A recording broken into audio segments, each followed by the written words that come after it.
পাঁচবিবিতে শখের বশে কবুতর পালনে সাফল্য পেয়েছেন আব্দুস সামাদ। জয়পুরহাট থেকে মোহাম্মদ আলামিনের ভিডিও তথ্যচিত্রে দেখুন বিস্তারিত।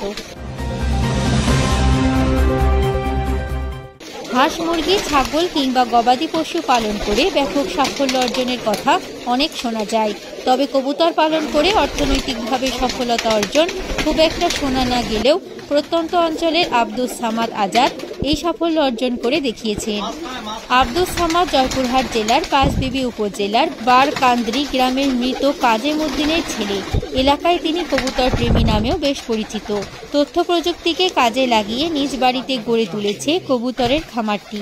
সুন্দর পরিবেশে কবুতর পালন করে আব্দুস সামাদ আর্থিকভাবে সফলতা অর্জন করায় এ অঞ্চলের তরুণ প্রজন্ম ক্রমে কবুতর পালনে ঝুঁকছে।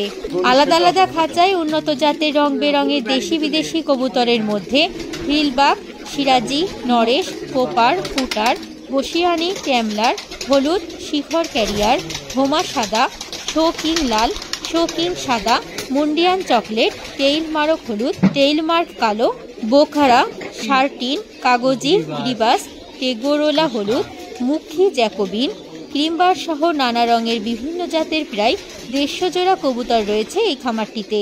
ইন্টারনেটে দেশি বিদেশি জাতের কবুতরের ছবি দেখে কবুতর পালনের স্বপ্ন দেখে সে। সেই স্বপ্ন থেকেই 2014 সালে মাত্র 10 জোড়া কবুতর দিয়ে তারই যাত্রা শুরু। তবে প্রথমে শুধুমাত্র শখের বশে কবুতর পালন শুরু করেছে বলে জানায় তিনি। সেই শখ এখন লাভজনক ব্যবসা। বর্তমানে তার খামারে দেশি বিদেশি বিভিন্ন জাতের প্রায় 150 জোড়া কবুতর রয়েছে। প্রতি জোড়া কবুতর প্রতি মাসে 2-1 জোড়া বাচ্চা দেয়। কবুতরের খাবার, ঔষধ এবং অন্য খরচ সহ খামারটির পিছনে প্রতি মাসে ব্যয় প্রায় 10 থেকে 15,000 টাকা। আর প্রতি মাসে কবুতর বিক্রি হয় 50,000 থেকে 60,000 টাকা। খাবারের মধ্যে সরিষা, গম, ভুট্টা, কলাই, মুসুরি, মুগ ডাল, মাসকলাই উল্লেখযোগ্য। আব্দুস সামাদ বলেন, কবুতরের খামার একটি লাভজনক ব্যবসা। বেকারত্ব দূর করার জন্য অনেক শিক্ষিত যুবককে কবুতরের খামার করতে উদ্বুদ্ধ করে থাকি। তার মতে পড়ালেখার পাশাপাশি শখ পূরণ ও আয়ের অন্যতম মাধ্যম হিসাবে এই কবুতর পালন করা যেতে পারে। উপজেলা প্রাণী সম্পদ কর্মকর্তা ডাক্তার হাসান আলী কবুতর পালন শখের বিষয় হলেও কিন্তু লাভজনক।